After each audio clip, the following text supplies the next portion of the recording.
संपूर्ण त्याचा अहवाल मागितलेला आहे आणि म्हणून तातडीने त्या ठिकाणी 3 तारखेला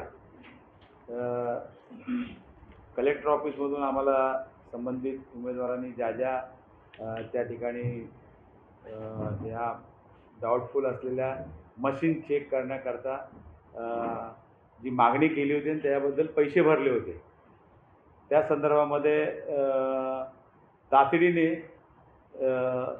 2 तारखेच्या हायकोर्टाच्या निर्णयानंतर लगेच दुसऱ्या दिवशी आम्हाला या संदर्भामध्ये आज ही प्रक्रिया कशा पद्धतीने राबवणार आहे यासाठी आज मीटिंग त्या ठिकाणी बोलवली होती. सर्व त्या ठिकाणी ज्या उमेदवारांनी त्या ठिकाणी पैसे भरले होते, जे काय ऑब्जेक्शन त्या ठिकाणी घेतलं होतं, ही पुढची प्रक्रिया कशी असेल या दृष्टिकोनातून आज ही मीटिंग कलेक्टर साहेबांनी त्या ठिकाणी घेतली होती आणि ह्या संबंध गोष्टीचा अभ्यास केल्यानंतर जे सुप्रीम कोर्टाने गाईडलाईन्स त्या ठिकाणी दिलेले आहेत 26/4/2024 त्यामध्ये त्यांनी सांगितलं होतं की जी चिप्स आहे, मेमरी चिप आहे, ह्याची चेकिंग झाली पाहिजे.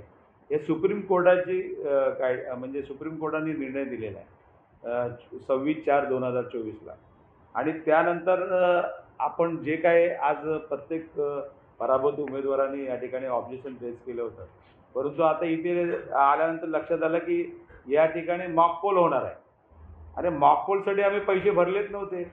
म्हणजे मॉकपोल जर झालं तर मला वाटतं जो अगोदरचा डाटा जो आहे तो ॲटोमॅटिकली त्या ठिकाणी तो डिलीट होणार आहे आणि जेणेकरून जी काय यांची काळी कृत्य लपवण्याचा हा प्रकार एक त्या ठिकाणी निदर्शनास आला आणि त्यानंतर मला वाटतं प्रत्येक उमेदवारांनी या संदर्भामध्ये ह्याची काय चिपच्या संदर्भामध्ये आमची जी काय मागणी होती, त्याचबरोबर 17 ह्या संदर्भामध्ये आम्ही वारंवार मागणी केली होती की या ठिकाणी 17 जो काही फॉर्म आहे तो आम्हाला देण्यात यावा. त्या दृष्टिकोनातून सुद्धा मला वाटतं हे ॲप्लिकेशन आपण या ठिकाणी आमचे MP मडवी यांनी सादर केल्यानंतर लगेचच त्या ठिकाणी सर्व ही मागणी झाल्यानंतर इलेक्शन कमिशनरनी त्यामध्ये तातडीने कायद्यामध्ये बदल केला आणि त्यामध्ये त्यांनी सरळ सांगितलं की मला वाटतं 20 तारखेला इलेक्शन कमिशनरला मला वाटतं आपण ते पत्र दिलं होतं आणि त्यानंतर लगेच त्याच महिन्यामध्ये मला वाटतं 93A/B ह्या संदर्भामध्ये त्यांनी स्पेशली त्या ठिकाणी ऑर्डर काढली की हे कुठल्याही परिस्थितीमध्ये आम्ही हे देता येणार नाही, असा कायदा त्या लोकांनी संसदेत मला वाटतं पास करून कॅबिनेटने निर्णय घेऊन हे केला. म्हणजे थोडक्यामध्ये जे काय त्यांनी केलेलं आहे ही सर्व जे काही आहे हे बाहेर उघडकीस येऊ नये यासाठी केलेला संबंध हा प्रयत्न आहे. आणि तुम्ही बघितलं असेल की लोकसभेच्या निवडणुकीच्या वेळेला सुद्धा या ठिकाणी आम्ही जवळजवळ सर्व त्या उमेदवारांनी ऑब्जेक्शन रेज केली होती. एकाही पत्राचं विधानसभेच्या उमेदवारांनी सुद्धा केली होती. एकाही पत्राचं उत्तर त्या ठिकाणी इलेक्शन कमिशनरकडून किंवा कलेक्टर ऑफिसकडून उत्तर आम्हाला आलेलं आहे. आज जवळजवळ तुम्ही बघितलं लोकसभेला 1,66,000 दुबार नावं होती. त्याचबरोबर तुम्ही बघितलं असेल विधानसभेला सुद्धा 1,71,000 त्या ठिकाणी दुबार नावं होती. या संदर्भामध्ये जर अभ्यास केला तर त्या ठिकाणी कुठल्याही बाबतीमध्ये ती नावं डिलीट करण्याचं आम्ही प्रूफ सकट त्या ठिकाणी दिलं होतं. आणि तुम्ही बघितलं असेल परवाच्या जी काही हायकोर्टामध्ये जे रीट फाईल झालं होतं त्या रीटमध्ये ही जे काही ऑब्जेक्शन रेज केलेलं आहे ते मला वाटतं 2 आठवड्यामध्ये या ठिकाणी संपूर्ण अहवाल हायकोर्टाला द्यावा. त्यामध्ये तुम्ही बघितलं असेल की संध्याकाळी 6 ते 11 वाजेपर्यंत त्या ठिकाणी जे काही CCTV फुटेज आहेत आणि जे 76 लाख मतदान संपूर्ण या महाराष्ट्रामध्ये झालेलं आहे, वाढीव मतदान, या वाढीव मतदानाचा संबंध माहिती आणि रिपोर्ट तो हायकोर्टाला सादर करावा यासाठी मला वाटतं त्यांनी ऑर्डर दिलेली आहे. तुम्हाला माहिती असेल की कायद्यामध्ये इलेक्शन कमिशनरचा नियमच असा आहे की संध्याकाळी 6 नंतर मतदान संपल्यानंतर जे कोण लाईनमध्ये असतील त्यांना तुम्हाला टोकन द्यायला पाहिजे. परंतु इथे कुठलंही नाही, म्हणजे 76 लाख लोकांना हे लोकांनी टोकन दिले का, या संबंध गोष्टीचं संबंध माहिती हायकोर्टाने मागितलेली आहे.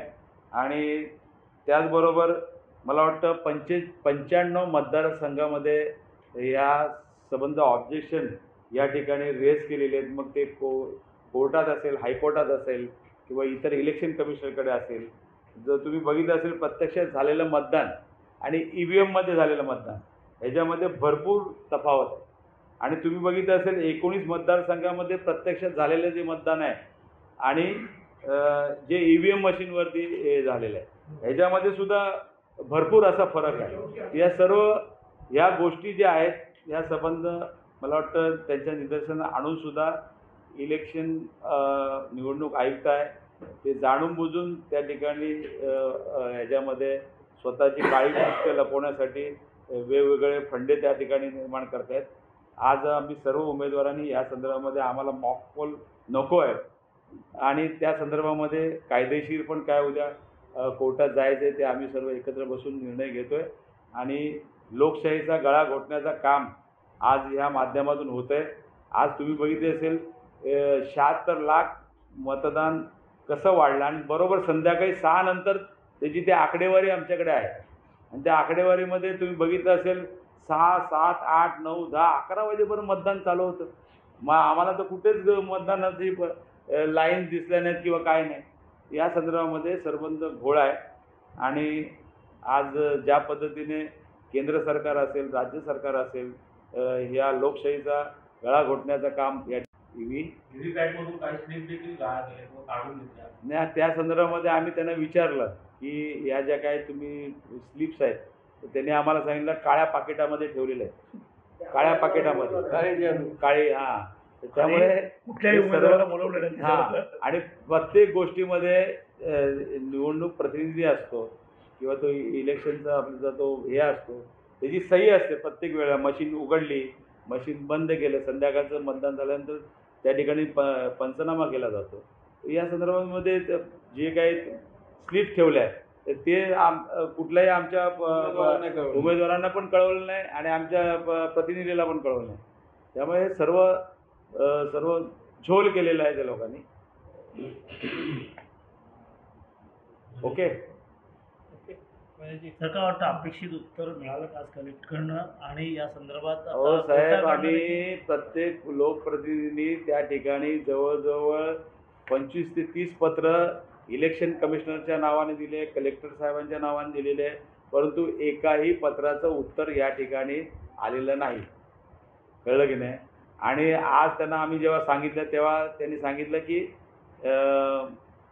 आम्ही तुम्हाला उद्यापर्यंत सर्व ह्याचे प्रश्नाची उत्तरं देतो. आता ज्यांचं उत्तर आल्यानंतर आम्ही काय पुढची काय कारवाई करायची ते आम्ही करतो. असं प्रत्येकाचे बघा एवढ्या बंच आहे प्रत्येकाने एकाही याचं उत्तर दिलेलं नाही. इवन दुबार नावाच्या संदर्भामध्ये आम्ही पूर्ण सेट दिला होता की या यादीमध्ये किती त्याचं नाव आहे, दुसऱ्या यादीमध्ये सुद्धा त्याचं नाव आहे, तिसऱ्या यादीमध्ये सुद्धा नाव आहे. तर तू काही केलं नाही. आणि त्यामध्ये तुम्हाला म्हणतो 11,000 नावांचा अजूनही विचार केलेला नाही वर की ते डिलीट करायचं का नाही करायचं. ते पण रायटिंगमध्ये त्यांनी दिलं.